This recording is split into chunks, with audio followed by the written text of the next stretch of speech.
All right, this is lecture on American political culture, and we're just going to dive right in. The first thing I like to do is provide some objectives for the lecture. So the first thing we want to do is define some terms. What is politics, political science? What do we mean by government? What is this word efficacy? What does political efficacy mean? And how might we define citizenship? We're also going to talk about how Americans think about government, and as you read through or skimmed through the chapter, you should have took notice of the fact that Americans tend to distrust government, and there's all kinds of reasons why. We'll mention some of those. Then we're going to talk about how participation, knowledge, and citizenship are all tied to one another, and how they all affect your level of political knowledge, and how that affects your level of political efficacy. We're going to differentiate the different forms of government. I have a list for you in terms of being able to differentiate between an autocracy and an oligarchy, for example. And then, of course, we'll define democracy. So what is politics? What do we mean by politics? Of course, your text is going to provide you with a definition, and it talks about politics being a conflict, if you will, over the character, membership, and policies of any organization to which people belong. And notice that they said organization and not necessarily government, because there are conflicts in all types of organizations. And so all types of organizations deal with political questions. So when you go get a job after you graduate from college, you're going to find all kinds of office politics at play. So you have to know who the players are, whose side you're going to be on, if you will, what the policies are, what you are concerned about, and how that's going to affect the way you participate in that organization. A very famous definition is offered by Harold Laswell, who's a political scientist, who said that politics is really all about who gets what, when, and how. And so the following slide kind of unravels that definition for us a little bit. So we think about the who of who gets what, when, and how. These are the different participants. The president participates, Congress does, the Supreme Court, so you have all branches of government participating. You have voters, you and I, participating in a variety of ways. You have those people who are leaders of the different political parties who try to put forth candidates for us to vote for. And then, of course, there are lobbyists, people with a bad name in our political system who try to influence policy by courting those members of government, like the president and members of Congress. So how is it that these individuals participate? There's different institutions and there's different methods, rules, if you will. And those rules are found in the Constitution. But the president has some powers, we'll call executive powers. There are congressional powers. Even the judiciary has certain powers like judicial review. And then you and I have rules and institutions in terms of how we vote and how people might campaign. So what are these people wanting? What is the what? Those are the outcomes. Those are the laws that we have, the rights and liberties that we want in order to have us protected against government. That's the welfare system that we operate in order to provide for those who are less fortunate. We want education. We want our populace to be educated. We all don't want to pay high taxes, but at some point we have to recognize that these welfare policies, education policies, all those things that we want government to provide, like defense, cost money. We also want the ability to operate in a world of private goods, where we can buy and sell the things we want without a whole lot of government intervention. So this is one way to look at who participates, when and how and what. And this is one good working definition of what we mean by politics. We also want to differentiate between what do we mean between politics and then political science. And one good analogy is to think about the weather. In the state of Texas, we talk a lot about the weather. It's hot, it's very hot, there's a heat index, it might rain, there could be a hurricane, so forth and so on. But just because we talk a lot about the weather doesn't make us practicing meteorologists. And so just because a lot of people talk about politics doesn't make them a political scientist either. What we want to accomplish in this class is to talk about politics, introduce you to the way politics works, how you go about participating in politics, why it's important to understand and know about politics in the political realm. If you move forward in your political science coursework and you become a political science major perhaps, then you'll talk more about how it is that we study those who engage in politics. And that's really what political science is all about. It's the search for knowledge in the political sense, where we study actors and how they behave, and we gather some data, we test some hypotheses, and that's what political science is. But we're going to concentrate on the politics part and try to figure out what government's supposed to do, how we're supposed to participate in government, and what do we want from government. So what is government? What do we think about when we think about what a government is supposed to do?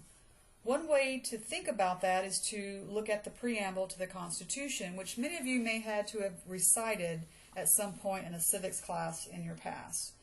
But there are certain elements of the preamble that we can look at that will shed light on what government is supposed to do.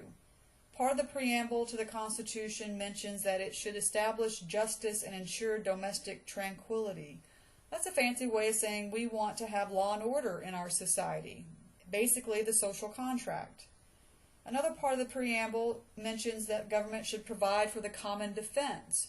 That's what we want government to do. We want government to protect us from outsiders, from other countries. We basically want government to protect us in terms of our personal safety. The preamble also talks about government promoting general welfare. In order for us to operate an economy, it needs to be regulated. We want a certain level of public goods. And a public good is simply a good that we enjoy without having to pay specifically for it, like roads and police. Now, of course, we pay some of that through our taxes. And the preamble talks about securing the blessings of liberty. And so we want to ensure the rights and equalities of all people. We want life, liberty, pursuit of happiness, if you will. So that's what we want government to do. Unfortunately, not all of us are very happy with government. We have a lot of negative attitudes toward politics and government, and there's a great deal of mistrust with the government. We also have the advent of 24-hour news cycle and the internet, to where we are privy to just about everything that goes on, and we have methods and ways to express our displeasure in government. And so the following is a slide that's in your textbook, but you can see how since the 1960s the level of trust that the people have in the American government is fairly low. And so it reached a low in 80 and again in 94.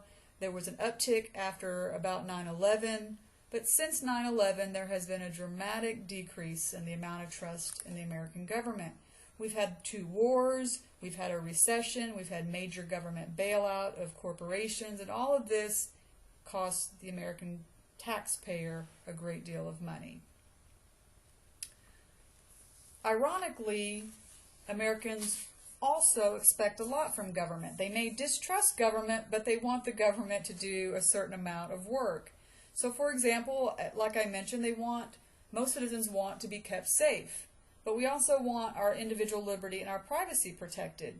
So after 9/11, you can think about the Patriot Act. We want to be safe from terrorism, but the Patriot Act allows the government to infringe upon your liberties and your privacy in many ways. So we have to weigh the balance of what that means. We want to support the weakest in our society, provide for those who are less fortunate, but we also want low taxes. So how can the government carry out both of those missions at the same time? Americans want a healthy environment. The Green Revolution has taken off, but we also want business growth. And traditionally, corporations and business have been at odds with the environmental movement. So how does the government weigh the needs of each of those expectations? We want a small government. We don't want large government intrusion. Yet when there are crises, we want government to act quickly and effectively. Think about 9/11, Hurricane Katrina. When there is a crisis situation, we expect the government to act decisively, quickly, and effectively, but somehow also be small. So this is very much a dilemma for policymakers and the public at the same time. How do all these needs and desires, how are they met when many of them seem to be at odds with one another? Well, does it matter if Americans trust their government? By and large, every political scientist and every politician and every policymaker would say, of course it does.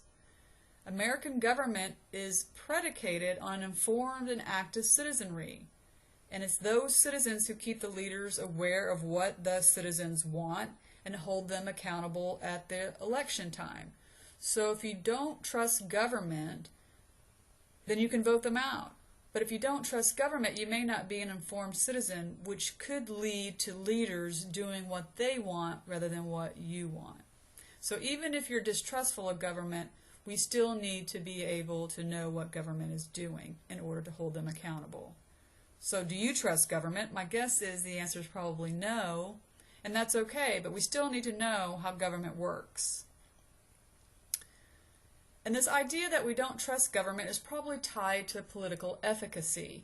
And here is the idea that we have some ability to influence the government and therefore politics. And generally speaking, we have seen a low level of trust accompanied by a low level of political efficacy. In the 1960s, 25% of the people polled believed that the government or elected officials didn't care about what their thoughts and wants were. That number has risen to 59%. So 59%, almost 60% of the citizens polled don't believe elected officials care about what the citizens want. So there's a low level of political efficacy in America. Part of that might be tied to the idea that there's not a lot of political knowledge. People will not believe they can affect government if they don't know much about it. And so if people don't know much about a government, they're going to have low political efficacy. And if they have low political efficacy, they probably have low political trust. So you can start to see how this becomes a very domino effect in terms of the political process. And we have studies to indicate that Americans don't know a lot about government. For example, only 48% know that only U.S. citizens can vote in a national election. And in your book, there's several charts that show what respondents know in a survey, and I'll just point a couple out. Only 46% could identify 2 members of the president's cabinet and name the department that they're in. There's some good news. 85% could identify that Secretary of State is Hillary Clinton. And many people probably can do that because they remember her as First Lady. 72% could identify the former House Speaker Nancy Pelosi, and that's probably because she was the first woman to ever be Speaker of the House. Without a lot of political knowledge, we're not going to have an informed and active citizenship. And this is really important. We tend to think of citizenship as the rules of becoming a citizen. You're either a natural-born citizen or you're a naturalized citizen. But citizenship is beyond just identifying who and who isn't a citizen. It's about your level of participation and activity and whether you're informed about the politics that goes on in your community. So citizens have to be aware. There has to be a certain level of political awareness in order for citizens to be able to do anything about situations that they care about. So citizens have to be willing to take action, and again, most of us do that through voting. So in order to vote, in order to be a good citizen, you have to have a certain level of knowledge in order to participate. And the knowledge has to go beyond just names and dates. Yes, it's important to know some of the leaders, and it's important to know when we're supposed to vote, but you have to be more aware of what is going on in terms of issues, in terms of politics. So you have to understand how politics work if you hope to help shape any of the outcomes you want in a particular direction. But you also need to have some political knowledge so that you can understand what to expect from government. So you need knowledge not only to participate in government, but you need knowledge in order to understand what to expect from government. All right, this might be a good time to take a break, and then we'll meet back and talk a little bit about political power and who has the power in American politics.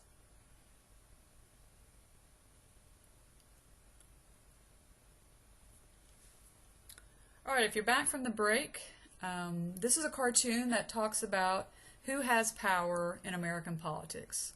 And so on the left side, you see a lot of different segments of American political life that think they have power. Candidates do, lobbyists do, lawyers, the media. those with a lot of money, the terrorists. And in a lot of ways, we think they have a lot of power because that's who makes the news. But in a democracy, theoretically, it's supposed to be you and me who have the power through the ballot box. And this is why we vote. Okay? But there's different theories of how power is distributed in American politics. And one of these theories is the concept of majoritarianism. And this is the idea that power belongs to the majority. That we have elections where the majority rules, the majority is the winner. And there's also the idea that the majority also gets to decide what the policies are. And of course, this leads to some ideas or some concerns about the minority in terms of what are their rights. And that's why we have limited government. But majoritarianism describes a situation where the majority rules in terms of winning elections. They also get to decide on the policy. Then there's the idea of pluralism, where you have competing interests that compromise with each other in order to have policy output. We have multiple leaderships within our society because we have lots of different groups. They have lobbyists, they have PACs, there's agricultural interests, there's automakers, there's the environment, there are abortion issues. So all these different groups compete in the political marketplace, if you will, for policy output. So power is shared amongst these groups. Then there's the thought that perhaps elites have all the power. These are the wealthy and well-connected individuals who control public policy either through direct or indirect means.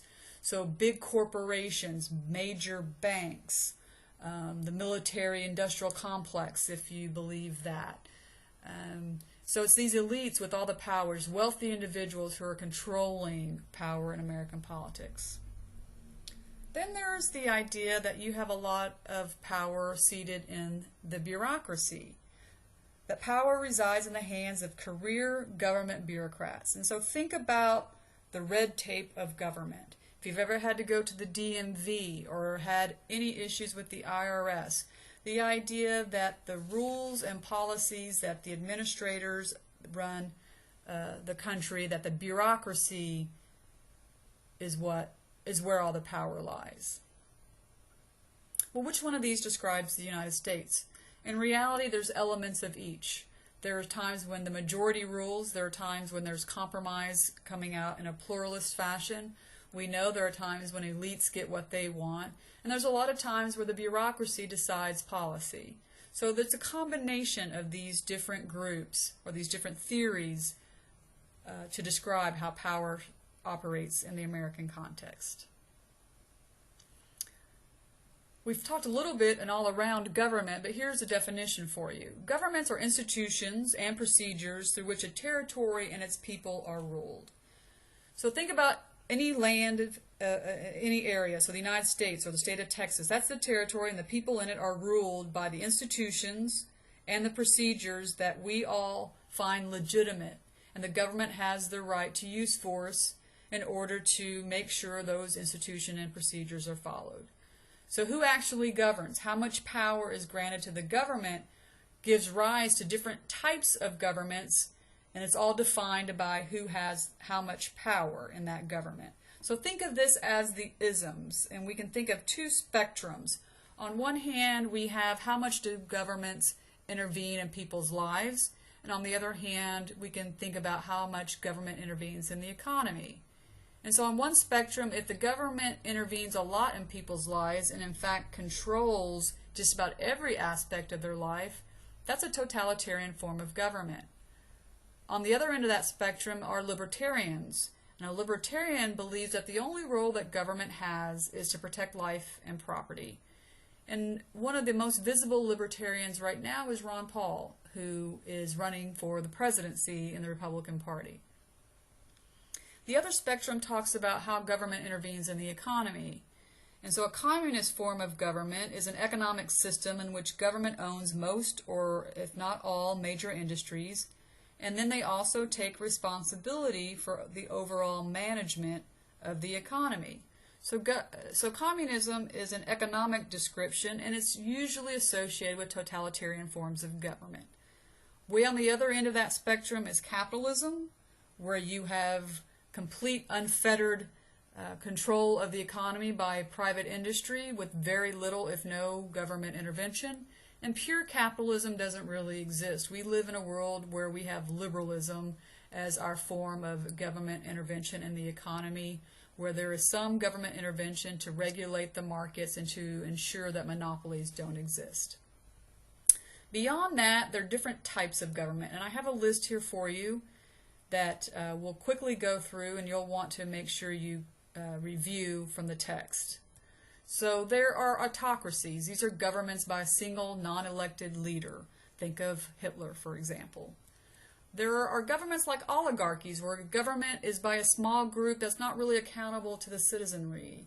Kind of think of the oil-rich countries of the world where families run the country. Okay, that would be an example of an oligarchy. Of course, there's democracies, a system that allows the citizens to select their leaders, what we have in the United States and most of the Western world. Then you have totalitarian forms of governments where there's no limits on the authority of the government. Again, Nazi Germany, Stalin's Russia, Cambodia in the 1980s.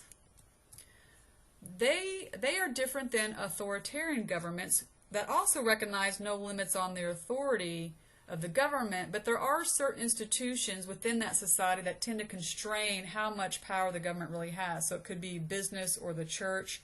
So a lot of Latin American countries in the 70s and 80s are described as authoritarian. Then there are constitutional governments where the power of the government is limited in both what they can do and the methods that they can use. And so we have a constitutional democracy in terms of a representative form of government. That slide's a little messed up, so I'll just bring them all up here. We want to make sure we understand what we mean by limited government. If we think back several hundred years in the European context where governments were ruled by feudal families, think of Showtime's The Tudors if you're watching that. But you had feudal families, kings and queens, who ruled through birthright. Over time, and because these different kingdoms traded with one another, you had the emergence of the middle class, the bourgeoisie. And this led to these wealthy individuals, this wealthy segment of the population, who no longer could be ignored. And they voiced and articulated their preference for limited government and limited interference in their economic lives as well as their political lives. And this would have a resounding effect on the founding of America. But also influential, of course, was ancient Athens, the birthplace of democracy. But you have to remember what we're talking about here is direct democracy in the case of ancient Athens, where everyone participated directly in the running of the government. And this is not the case in what we have in the United States. Okay. So we want to differentiate between a democracy and a republic. A democracy has traditionally meant a form of government in which ultimate authority was based on the will of the majority. And this majority consisted of those classes in the community that had the greatest number of people. Okay. In its purest form, democracy also meant a government in which members participated directly in their own governance. And this is not what we have. James Madison, who's the father of the Constitution, defined the difference between democracies and republics in the following way. In a democracy, the people administer the government themselves. These direct democracies must be confined to a small community like the ancient city-states of Greece. In a republic, the people's representatives administer the government, allowing it to be extended over a much larger area. So we don't have direct democracy, we have a republic because we have a very vast area with lots of different individuals who cannot participate directly due to sheer logistics. So we elect representatives to administer the government for us. So how do you know a democracy/republic when you see one? These are the characteristics that we see in modern day democracies. There's popular participation, that is, you and I can participate in government. We want the government to preserve our freedoms and equality. Democracies also have an independent judiciary that are either appointed or elected, but they're independent of the executive branch and the legislative branch. and they're also independent of the military. Democracies have a civilian control of the military and police. So while generals run the day-to-day Army, Navy, Air Force, and Marines, and we have the Joint Chiefs of Staff, they all report to a civilian, the Secretary of Defense, and they all report to another civilian, the President of the United States, who's the Commander-in-Chief. And there's also a cultural commitment to the concept of democracy, and in Part 2, we'll talk all about what political culture is when it comes to a democracy. So just to kind of sum up how American politics work, we have an indirect democratic process where the source of power is multifaceted. Sometimes it's through the majority, sometimes it's through the bureaucracy, sometimes the elites exercise more power, sometimes competing interests in a pluralist fashion. But we have an indirect republic in terms of our democratic process. We're ruled by a constitution. That means we have rules and laws that are codified, written down. We have the U.S. Constitution, there's a Texas Constitution, and these are the rules by which we live by. Our economic system is based upon capitalism, but as I mentioned, we have government interference in terms of regulation of the economy. And all this leads to the importance of the individual. And this is really the cornerstone of the American experience, is individual freedom in the political realm and individual freedom in the marketplace. All right, that's where we'll close this lecture. Next time we'll concentrate more specifically on the concept of political culture.